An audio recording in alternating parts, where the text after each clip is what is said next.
Hello বন্ধুরা, আসসালামু আলাইকুম। সবাই কেমন আছেন? আশা করি সকলেই ভালো আছেন। আমরা আজকে সকাল সকালে চলে আসলাম গুলিয়াখালী বীচ।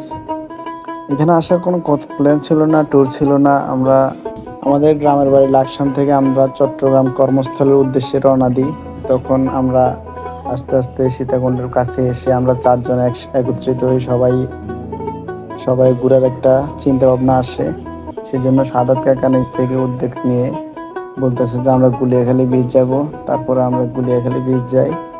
এই দেখেন গুলিয়াখালী বীচের কত সুন্দর ভিউ, আমরা দেখে মুগ্ধ।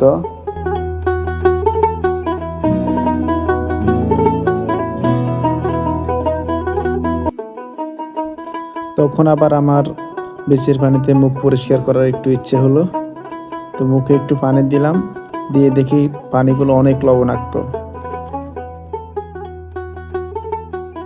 তারপরে আমরা গুলিয়াখালী বিচে কিছুক্ষণ ঘোরাঘুরি করি।